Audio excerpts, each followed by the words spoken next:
বাড়ছে ততই এসআইআর কে কেন্দ্র করে রাজনৈতিক চাপানুতোর তুঙ্গে। আজ আবারও পাঁচটার পাঞ্চে নজর রাখবো সেদিকেই। কারোর মুখে রক্তগঙ্গা বইয়ে দেওয়ার হুঁশিয়ারি, কারো মুখে আবার বিজেপি নেতাদের আটকে রাখার নিদান, কেউ আবার এক ধাপ এগিয়ে বিরোধী দলনেতার বাড়ি ঘেরাওয়ের ডাক দিলেন। এসআইআর নিয়ে জেলায় জেলায় সুর চড়াচ্ছেন তৃণমূল নেতারা, পাল্টা সরব গেরুয়া শিবিরও। ভোটমুখী বাংলায় স্যার সংঘাত চলছেই। ভোটার তালিকায় বিশেষ নিবিড় সংশোধনের বিরোধিতায় প্রায় প্রতিদিনই সুর চড়াচ্ছে রাজ্যের শাসক দল তৃণমূল। পাল্টা এসআইআর এর সমর্থনে গলা ফাটাচ্ছে বিরোধী বিজেপিও। বৃহস্পতিবার কোচবিহারের মেখলিগঞ্জে এসআইআর নিয়ে সরাসরি নির্বাচন কমিশনকে হুঁশিয়ারি দিলেন তৃণমূল নেতা রাজীব বন্দ্যোপাধ্যায়। তার দাবি, একজন বৈধ ভোটারের নাম বাদ গেলেও বাংলায় রক্ত গঙ্গা বইয়ে দেবেন।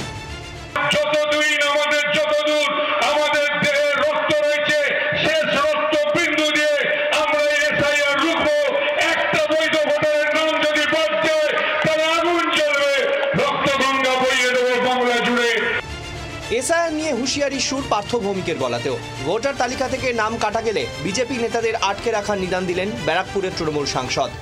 আমাদের সতর্ক থাকতে হবে যাতে বাইরে থেকে এরকম ভাবে অবৈধভাবে নাম না ঢোকাতে পারে। আর কোনো বৈধ ভোটারের নাম বাদ গেলে পাড়ার বিজেপি নেতাদের ধরে আটকে রাখবো আমরা। এক ধাপ এগিয়ে বিরোধী দলনেতা শুভেন্দু অধিকারী বাড়ি ঘেরাওয়ের হুঁশিয়ারি দিলেন তৃণমূল মুখপাত্র সুদীপ রাহা, তাও আবার শুভেন্দুর জেলায় দাঁড়িয়ে।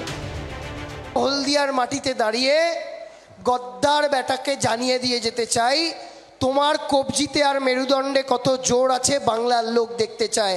একটা বাংলার লোকের নাম যদি বাদ দেয়, আমরা 1 লক্ষ লোককে নিয়ে শান্তিকুঞ্জ ঘেরাও করব।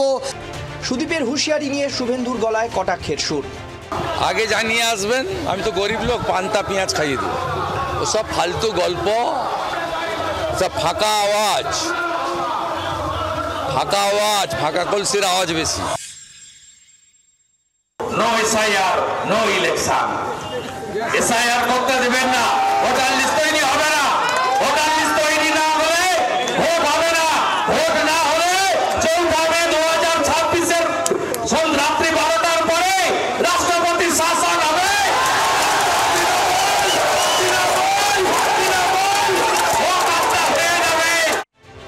ওয়াকিবহাল মহল বলছে, বাংলায় ভোটের দিনক্ষণ যত এগিয়ে আসবে ততই বাড়বে এসআইআর উত্তাপ। ব্যুরো রিপোর্ট, জি24 ঘন্টা। বাংলার আওয়াজ, বাঙালির আবেগ, জি24 ঘন্টা।